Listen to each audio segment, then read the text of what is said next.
मग आम्हाला सुद्धा शास्त्र सांगते, कोणी जर भिकारी आला धट्टपुष्टास काम केल्यानं होईना का तुझ्यासारखं बक्कळ येतात म्हणून नाही म्हणा काही होईना, परंतु त्याला काही बोलू नये अशा प्रकारचं त्या ब्राह्मणाला अतिशय वाईट वाटलं. बंदी खाणी घातले मद पंचायत पडलाऊ मद या महाराज नाही नाही येऊ द्या या या त्या वाचित ते वाचित भैया बकळे झाल्यात आमचं काय आहे ते? 62 झाल्यात.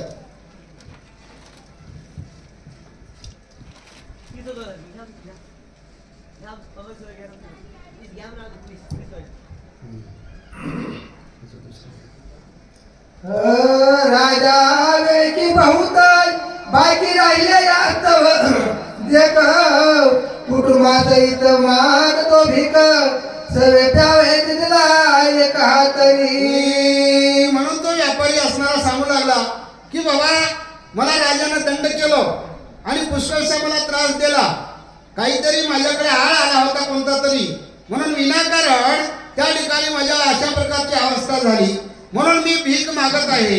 याच्यासाठी तुम्ही मला काहीतरी का होईना एका हाताने तरी दान करा अशा प्रकारची विनंती करू लागला. आयु प्रवाणी ऐकून आईची दया उमजली तू कायासी मगासवैले ब्राह्मणाची चित्ती मानती करू नका. सगळ्याला त्या ठिकाणी विनंती केली हो, परंतु कोणालाही दया आली नाही. परंतु वैष्णव भक्त असणारे तुकाराम महाराज आणि त्या तुकाराम महाराजाला त्या ब्राह्मणाची दया आली आणि दया आल्यानंतर म्हणू लागले बाबा चिंता करू नका महाराज, ते जरी कोणी नाही दिले तर मी आता तुम्हाला देईल बरं काय. 250 मुद्रा सत्सत्वर देऊन त्वचिला दिश्वीवर पाहुणे आला घाट विचारत वाणी सर्वत्र हसती. म्हणून तुकाराम महाराजाला त्याचं दुःख पाहू वाटलं नाही सज्जनो, खरं वाटलं. कारण तुकाराम महाराज कसल्याच प्रकारचं कपट नव्हतं, वैराग्यवान भक्तिवान असणारे दया आली आणि आपल्याकडे होतं तेवढं 200 मोहरा बाईनं दिलं होतं, 250 झाले, 250 बी त्याला दान देऊन टाक. मग आता तेवढं दान दिल्यानंतर सोबत असणारे सगळे वाणी व्यापार करणारे सगळे जण हसू लागले बरं काय. म्हणे धडा विकाच्यावर घातला आहे याच्या सोबतीच राहू नये. जिजाईची मग सांगता पाये मोकळी जाय ते घरी. म्हणून त्या सगळ्या व्यापाऱ्यांनी विचार केला की बाबा एवढा जर वैराग्यवान तुकाराम महाराज असल तर आपण याच्या संग राहू नये म्हणे. याच्या संग जर राहिलं तर यांची पत्नी असणारी रागिष्ठ आहे म्हणे, तिने आपल्याला बोललावर तुमच्या सोबत होतं मग तुम्ही कसं देऊ दिल्या, तुमच्या सोबत नेल्या, तुम्ही काय याला सांगल्या नाही, नाना प्रकारचे प्रश्न जिजाबाई आपल्याला विचारत. याच्यासाठी म्हणून विचार सगळेजण करू लागले की बाबा याच्या सोबतच आपण राहू नये, याला एकट्याला सोडून द्यावा. आरांडा कोणाची खावया नाही धन वाटत भरते काही आयुष्य म्हणून व्यवसायी जाती सर्वही ते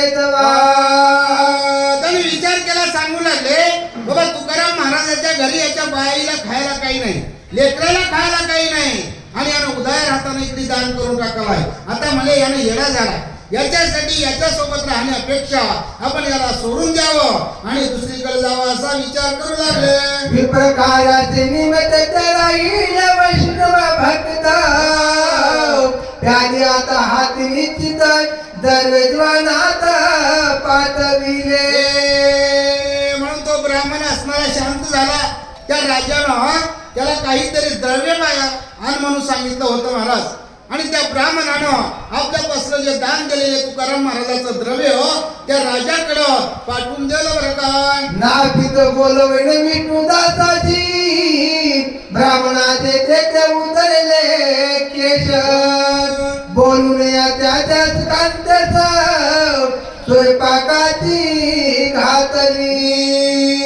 म्हणून लगेच त्यांची पत्नी असणारी त्या ब्राह्मणाची आली आणि त्या ब्राह्मणाने आपल्या पत्नीला सुंदर अशा प्रकारचा स्वयंपाक करायला आलो. तुकाराम महाराजाला तिथं नेलं आणि स्वयंपाक करून जेवू घातलं बरं का. जेविले 10 ब्राह्मण उमेदा संतोष रे दाम्पत्याचे मन आशीर्वचन बोलते. म्हणून सज्जन हो त्याचं श्राद्ध होतं म्हणून त्या ठिकाणी आणि श्राद्धाला काही नव्हतं म्हणून भीक मागत होता.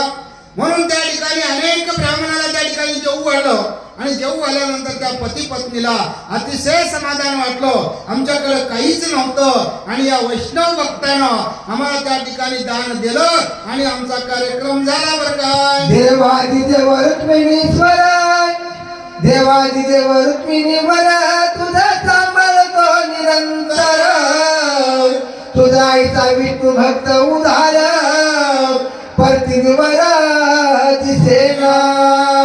ब्राह्मण असणारा तुकाराम महाराजाला म्हणू लागले, महाराज तुमच्यासारखा दानशूर या पृथ्वीतलावर मी पाहिलो नाही म्हणले. सखा पांडुरंग असणारा तुम्हाला त्या ठिकाणी सर्वस्वी त्या ठिकाणी रक्षण करत आहे. ज्या ज्या ठिकाणी भगवान परमात्मा राखणार आहे ना त्याला त्या ठिकाणी कोणाची भीती नाही. बरं का देव ज्याला रक्षण करतो त्याला भिण्याचं कारण नाही. म्हणून सखा पांडुरंग असणारा तुकाराम महाराजाचं सर्वस्वी रक्षण करत आहे असं त्या ब्राह्मणाला वाटलं. बरं का 12 वर्षे मानले मागता दान आम्हाची रमेल इतके धन तुझे ईश्वर करो कल्याण आईचा तो ब्राह्मण बोलिला. त्या ब्राह्मणानं खरं सांगितलं, महाराज मी 12 वर्षापासून अशा प्रकारची भिक्षा मागत होतो, परंतु एवढा उदार आणि एवढं धन आतापासून आम्हाला कधी मिळाला नाही आणि म्हणून तुझ्या एवढा उद्धार आता या जगतामध्ये कोणी नाही. अशा प्रकारचं तुकाराम महाराजाचं मी पहिल्याच वेळेस सांगितलं की बाबा तुकाराम महाराज केवढे होते याचं वर्णन करता येणार, आभाळाचं वर्णन करता येणार, समुद्राचं वर्णन करता येणार. तसं तुकाराम महाराज कसे होते याचं वर्णन अनेक कवी ग्रंथकर्त्याला करता आलं नाही, भगवंताला सुद्धा करता आलं नाही. सज्जनो भगवान परमात्माने तुकाराम महाराजाला सांगितलं, महाराज मी प्रसन्न झालो मग आम्ही कसं कामुक भक्ती करता, आम्ही थोडी भक्ती केली तर आम्हाला काहीतरी मिळावं वाटते. तुकाराम महाराजांना निष्काम भक्ती केली आणि ज्यानं निष्काम भक्ती केली त्याचा उद्धार झाला. सज्जनो तुकाराम महाराजाला सांगितलं देवानं, नाही नाही गड्या म्हणले मागच. तुकाराम महाराज म्हणले नका देवा एवढं शरीर दिल्या या शरीराची किंमत कमी नाही, परंतु देवाचा अट्टहास होता. माग म्हणल्यानंतर देवाला सांगितलं देवाला तुकाराम महाराजांनी आता कल्पंता धरू नको देवा मी मागतो ते तुम्हाला देवावंच लागलं. म्हणून तुकारामाने त्या ठिकाणी काय मागितलं की माझं ठेवी संताची पायी अशा प्रकारची मागणी मागितली तुकाराम महाराजांनी. मला एका संताच्या पायावर संताची संगत घडाव. संत आम्हाला माणसाचा जन्म मिळालाच नाही, आम्हाला मिळाला काही कळाला नाही, आम्हालाही कळाला आणि संताची संगत लागली की त्याच्या भाग्याला पारावर नाही आलेल्या जन्माचे सार्थक होते. एवढ्या मोठ्या जगत करू तुकाराम महाराज, परंतु मला संतांच्या चरणावर ठेवा अशा प्रकारचं देवाकडे मागले. म्हणून तुमच्या आमच्यासाठी अनेक संतांनी मागून ठेवलो. ज्ञानेश्वर महाराजांनी पसायदान मागितलं, अनेक संतांनी या जगतासाठी मागून ठेवलं, आपल्यासाठी काही मागले नाही.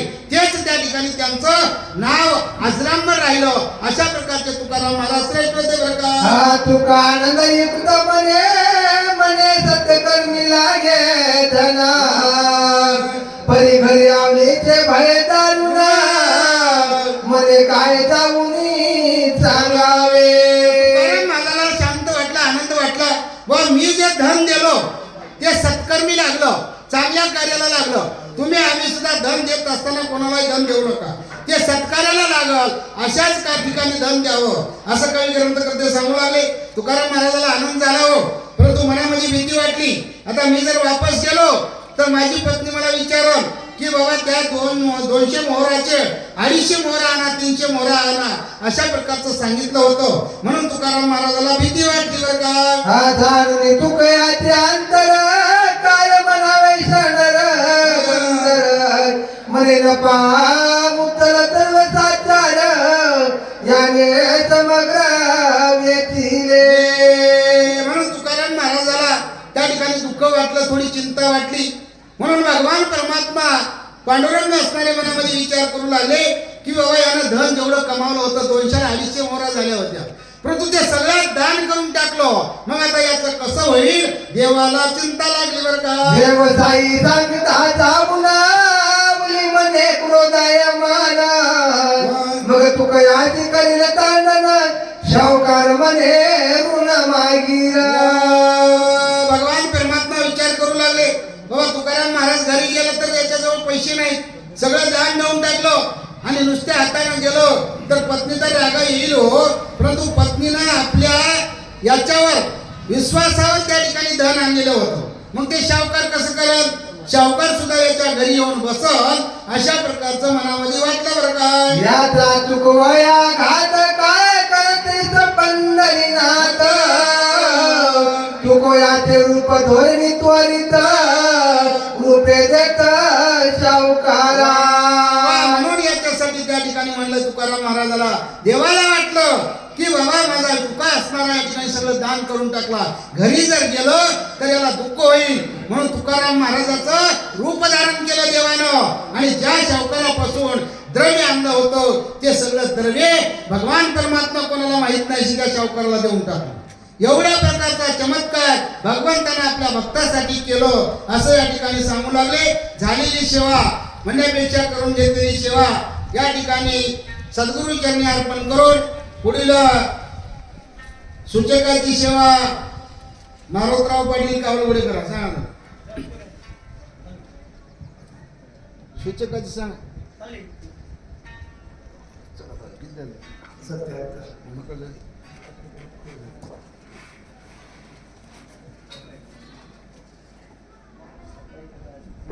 वाचकाची सेवा हरिभक्त पारायण देवान सचिवाचे बसील आणि पुस्तकाची सेवा हरिभक्त पारायण मारुतो पाटील दोघांनी बसील.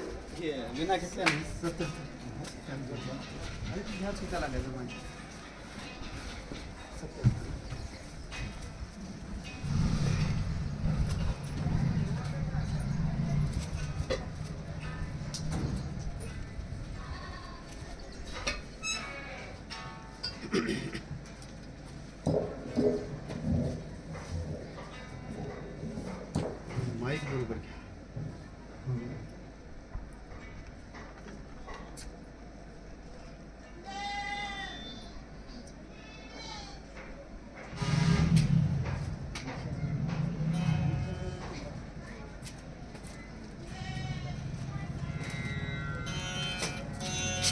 किती हात बघा.